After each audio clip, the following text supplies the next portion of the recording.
ya. Berarti sudah banyaklah sekarang gudang Indominya sama garasi mobilnya, bisalah dicek dulu mobil-mobil mewah yang dikasih gereja. Ada? Bang, itu saya imani, Bang. Saya imani. Ini Enggak, sampai gosipnya detik kan ini begitu, gosipnya. benar, tapi saya imani itu. Setiap mereka bilang seperti itu, Bang, saya aminkan. Awal-awal teman sahabat heboh di Aceh ketika mereka benar-benar tahu, orang Aceh, Bang, benar-benar tahu saya menjadi evangelis ya. Ketika pertama sekali saya menyanggah Ustadz Yahya Waloni. Waktu itu YouTube belum semarak ini, Bang. Belum semarak ini. Nah, saya ceritakan sedikit, Bang. Perjalanan saya dari Aceh ke Medan. Saat di Medan, pemahaman ternyata HKBP dulu ya. Saya sekarang nggak tahu karena saya tidak lagi dengan HKBP, jarang komunikasi dengan pendeta HKBP sekarang. Nah, kalau dulu, Bang, orang tua angkat saya berkata kepada saya, HKBP punya pemahaman, kamu jangan baca Alkitab sendirian. Nanti kamu bisa gila. Pernah dengar nggak, Bang? Iya, ada istilahnya nanti jadi bibelon katanya. Itu. Nah, jadi saya setiap pagi, Bang, setelah doa pagi di rumah bapak orang tua angkat, saya baca Alkitab. Sedangkan saya baca Alkitab, cinta mula-mula ya. Saya baca Alkitab. Jadi ketika bapak saya keluar, beliau bilang, "Pen, jangan sering-sering baca Alkitab. Saya lihat kamu setelah balik dari Aceh, itu terus yang kamu baca. Nah, nanti kamu gila." Waduh, saya jadi ketakutan, Bang. Nah, yang kedua, orang tua angkat saya, itu mereka sengaja kasih daging babi saya setiap jam makan. Karena ada informasi yang mereka dengar begini, Bang. Coba kamu suruh makan daging babi sama si Pendi. Berani nggak dia makan? Kalau dia nggak berani makan daging babi, berarti dia belum sah jadi orang Kristen. Jangan percaya. Lebih baik kamu suruh keluar aja. Nah, kebetulan, Bang, orang tua angkat di Medan itu bisa dikatakan orang kaya. Salah satu orang kaya di Perumahan Setiabudi. Beliau punya usaha sawit. Beliau punya anak satu, anak tunggal. Lalu hadirlah saya di rumah itu membawa nuansa baru juga bagi beliau. Karena saya sangat dekat sama mereka, walaupun baru kenal, sangat dekat. Tapi itu hanya Tuhan yang Tuhanlah yang membuat kami dekat. Tuhan yang membuat kami dekat. Nah, setiap jam makan, Bang, mama angkat saya, itu sengaja saya dikasih daging babi. Itu sama pembantu sudah dibilang, itu sediakan daging babi khusus buat Pendi. Jangan kasih apapun. Kalau dia minta, bilang nggak ada.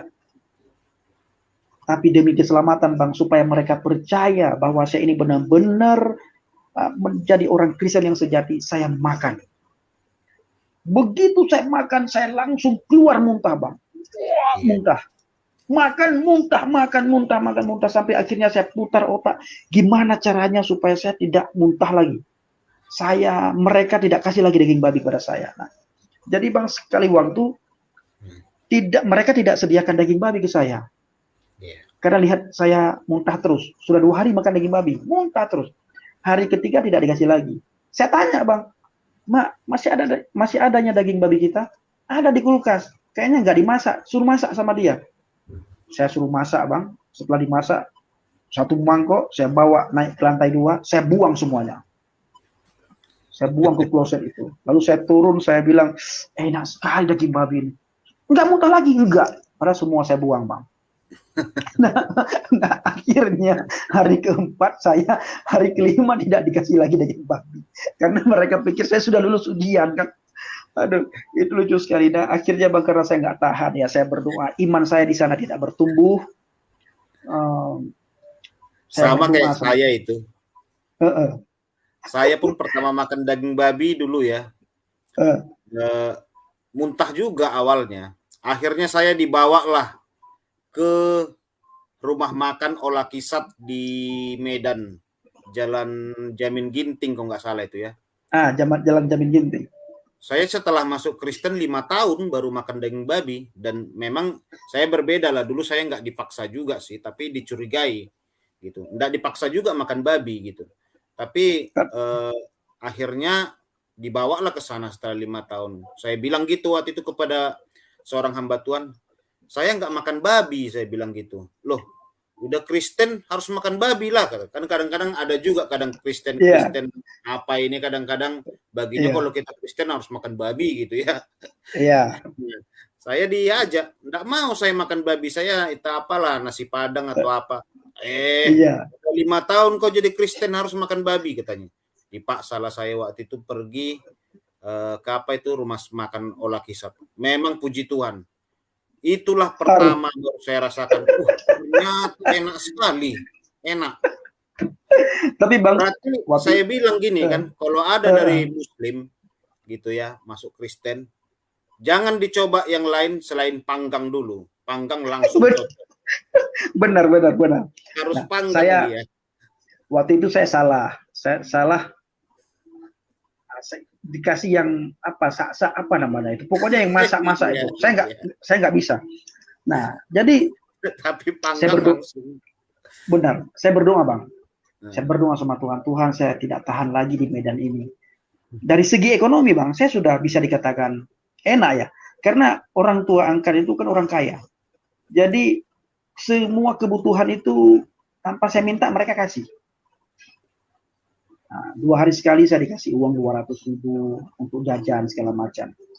Tapi saya tidak bisa menikmati uang itu, saya tidak bisa menikmati karena cinta mula-mula saya kepada Alkitab itu luar biasa. Enggak, saya makan itu enggak saya pikirkan. Nah, singkat cerita, Bang, karena iman saya tidak bertumbuh, saya tidak merasakan pertumbuhan iman di Medan, saya berdoa sama Tuhan.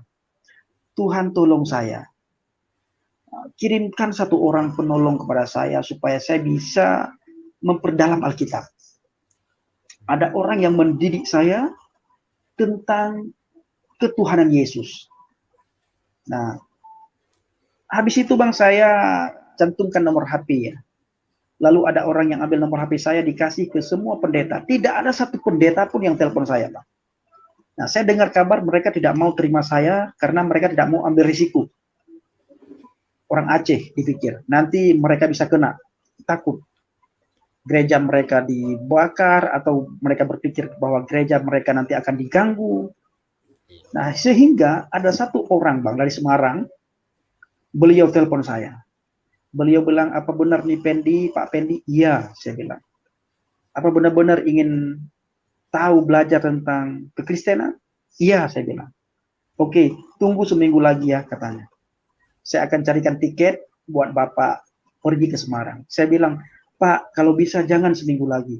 Dalam waktu cepat, Pak. Saya nggak tahan lagi di sini.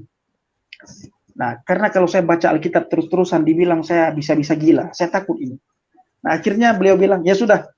Waktu itu hari Sabtu, Bang. Ya sudah, hari Senin ke Semarang ya. Saya bilang, uang saya nggak cukup untuk beli tiket. Nanti saya carikan tiket, saya belikan tiket. Akhirnya dikirimkanlah kode booking, Bang. Lalu saya diantarlah ada orang antar saya dari Medan ke Semarang. Nah, di Semarang itu, Bang, saya dididik luar biasa. Mentor saya, gembala saya itu mendidik saya itu luar biasa. Ketika bekal saya habis, pernah saya 2 bulan, Bang, tidak ada uang seperak pun. 2 bulan. Sabun mandi saya tidak bisa beli. Sabun mandi cebok orang di gereja itu saya pakai. Sabun mandi teman, mau kadang-kadang kan teman juga kadang lirik begini, Bang ya. Saya pakai, saya nggak mau tahu, saya pakai. Nah, ketika saya ceritakan sama Bapak Gembala saya, Pak, saya nggak ada lagi, saya sabun mandi aja nggak ada, saya bilang. Saya nggak berani bilang nggak ada uang lagi. Tapi beliau tahu, saya minta uang.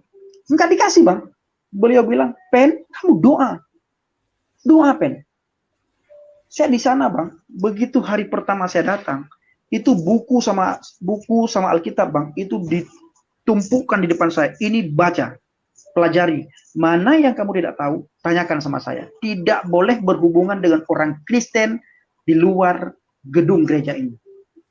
Selain jemaat, tidak boleh berteman. Sampai begitu, Bang. Dan tidak boleh sering-sering pakai HP. Padahal HP saya HP jadul, Bang, waktu itu. Nah, singkat cerita, Bang. Ketika saya ceritakan, beliau bilang, Pen, doa. Sementara, Bang, di mimbar, kita mendengar kasih itu. Dan Tuhan buat tidak ada satupun jemaat di tempat saya tinggal itu yang memberkati saya. Tidak ada, Bang. Paling ada orang sesekali mengajak saya untuk makan nasi Padang.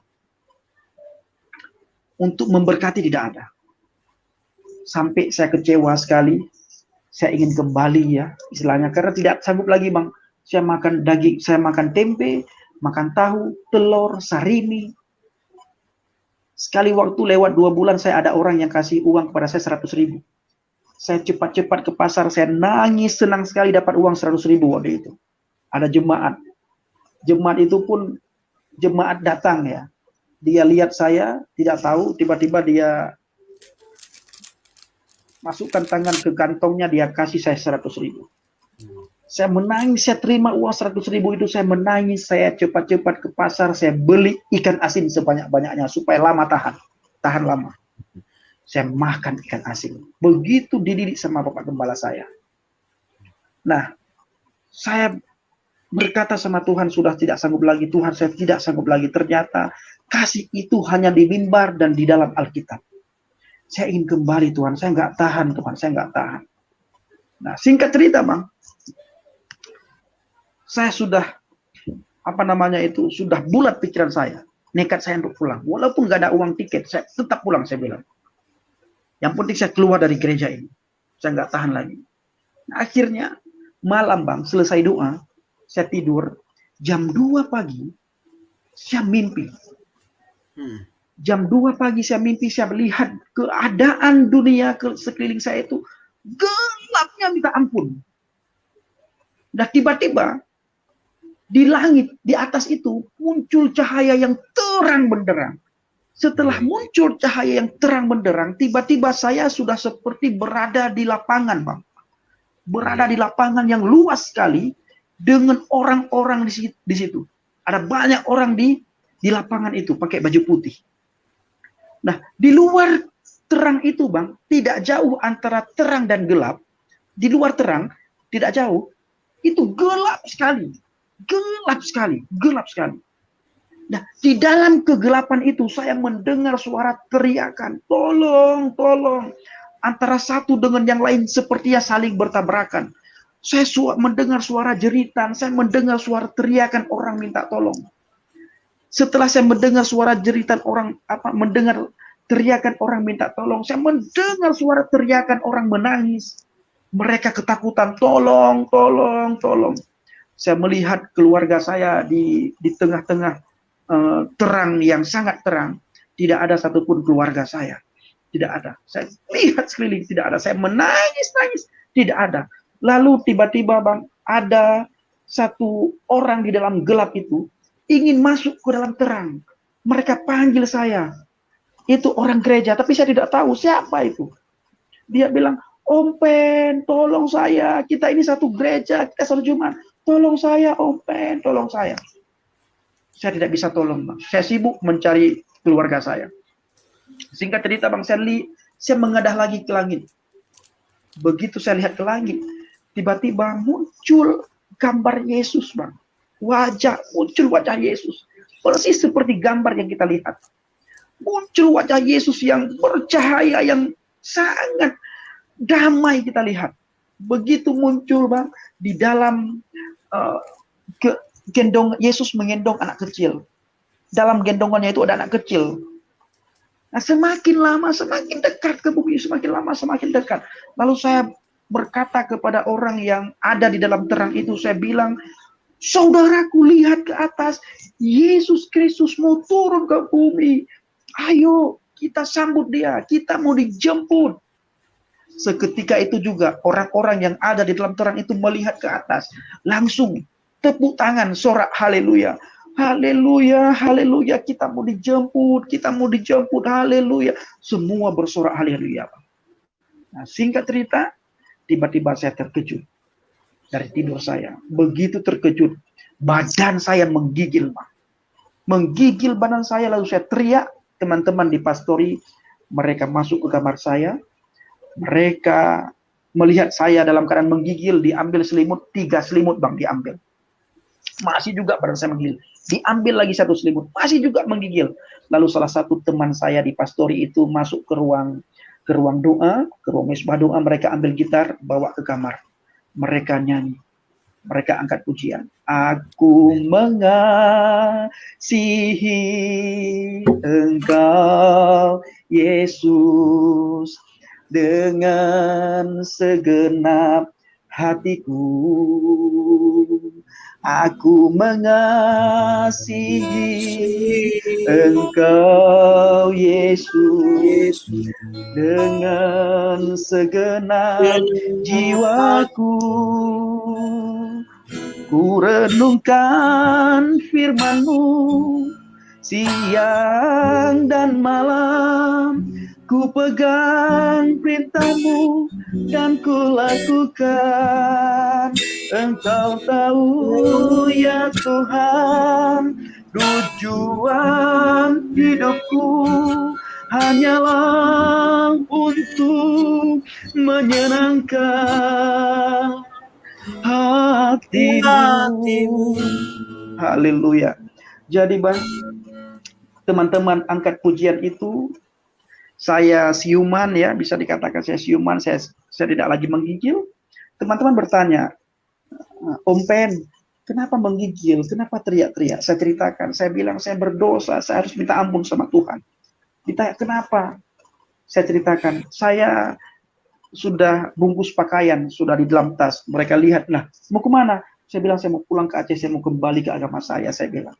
Tetapi pagi ini saya minta ampun sama Tuhan. Saya tidak akan meninggalkan Tuhan. Apapun yang terjadi, Tuhan baik bagi saya. Tuhan luar biasa bagi saya.